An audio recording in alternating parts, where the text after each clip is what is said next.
Hello everyone and welcome back to today's Drama Digest, your ultimate source for all things dramatic, heartfelt, and utterly captivating in the world of entertainment. We're the passionate team behind this TV channel, dedicated to diving deep into the lives of the stars who bring our favorite stories. Two life stories filled with twists, turns, triumphs, and tragedies that mirror the very essence of human existence. Today, we're thrilled to bring you an in-depth, exclusive exploration of one of Hollywood's most enduring legends, the incomparable Dick Van Dyke. At a time when most would be content to rest on their laurels, this iconic actor has stunned the world yet again with his surprise role on Days of Our Lives as Timothy Robichaux, the long-lost father of the enigmatic John Black. It's a plot twist straight out of a soap opera script, but for Van Dyke, it's just another chapter in a career that's spanned nearly a decade journey.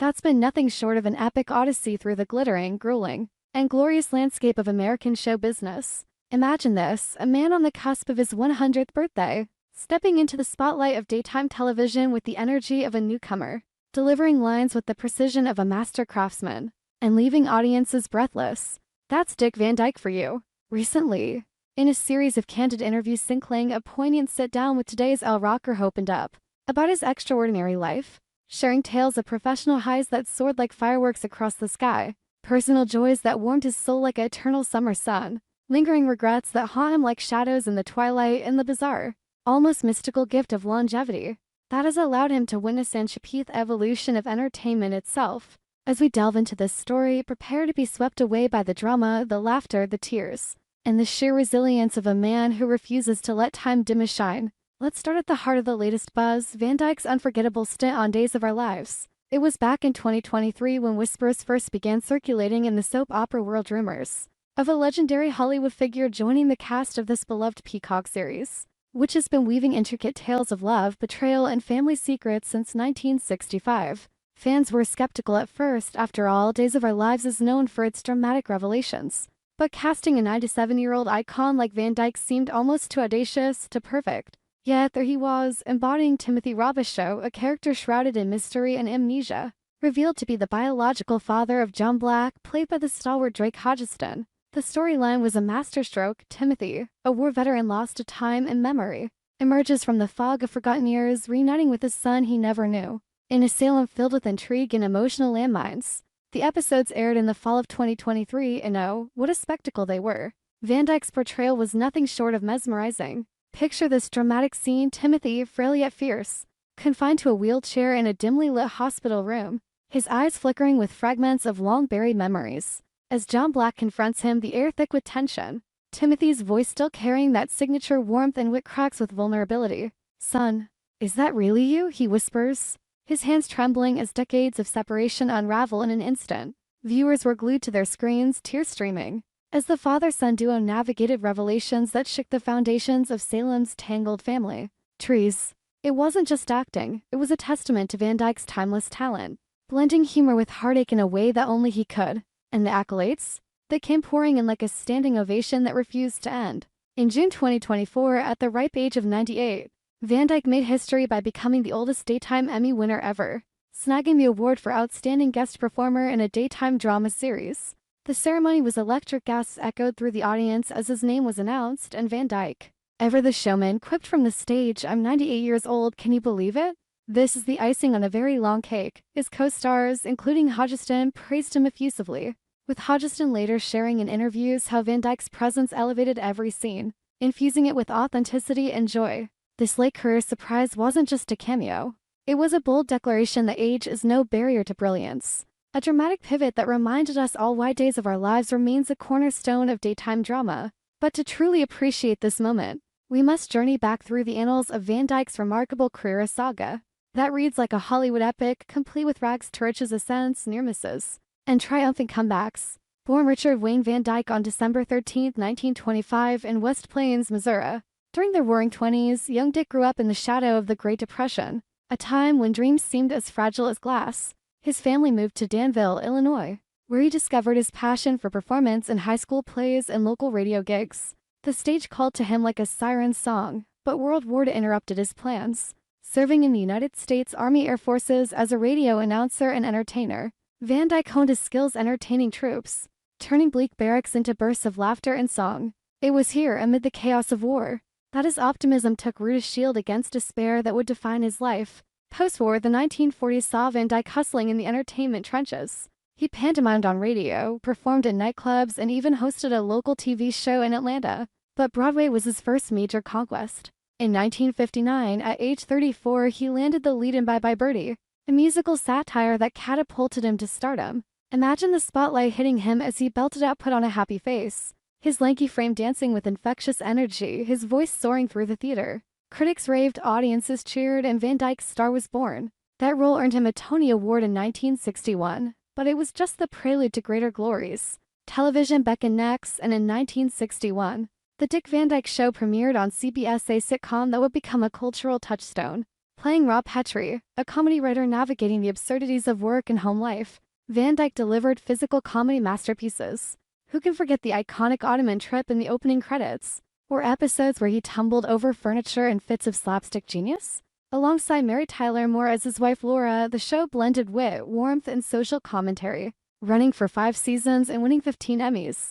It was a golden era, but Van Dyke's ambitions soared higher into the magical realms of film. Mary Poppins, 1964 Disney classic that immortalized him as Bert. The Chimney Sweep with a Heart of Gold.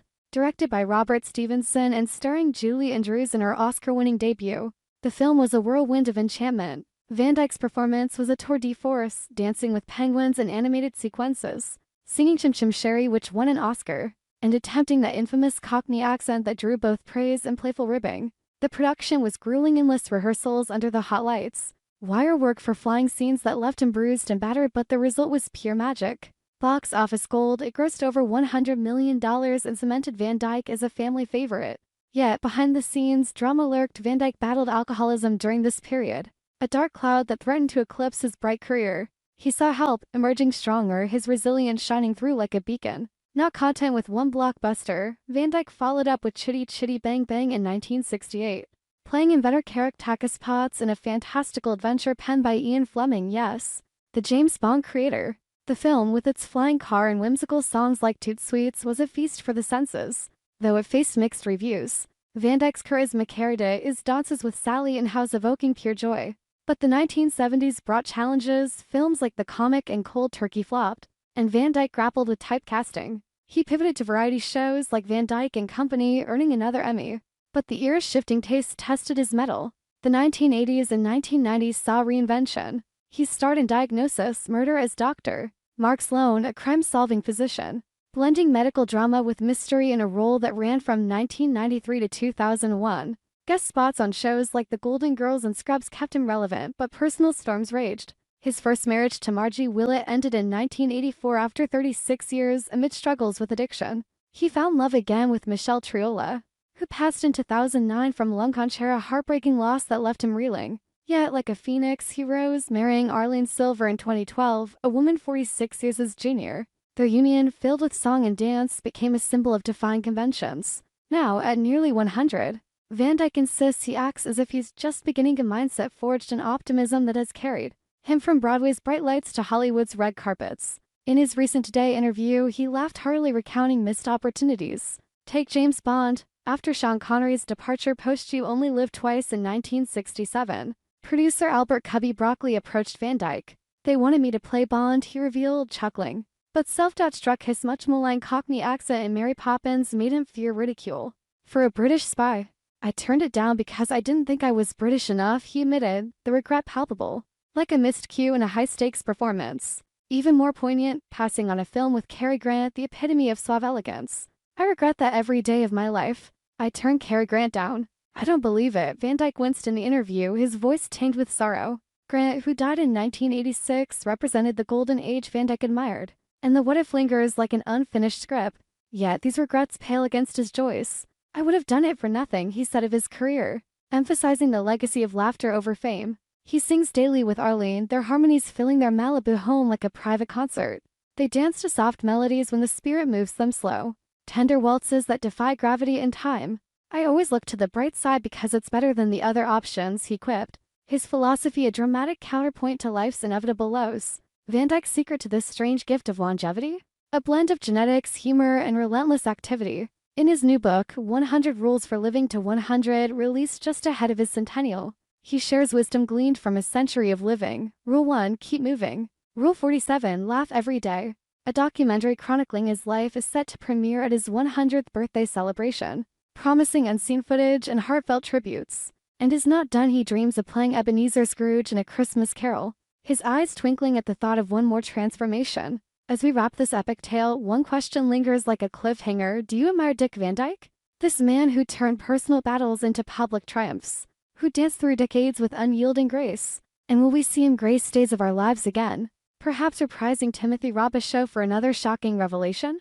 Only time in the sands of Salem will tell. Stay tuned to today's Drama Digest for more updates on this living legend. We hope you enjoyed it and look forward to sharing more with you in the future. Don't forget to like, comment, and subscribe to TV Days Drama Digest for more updates on Days of Our Lives.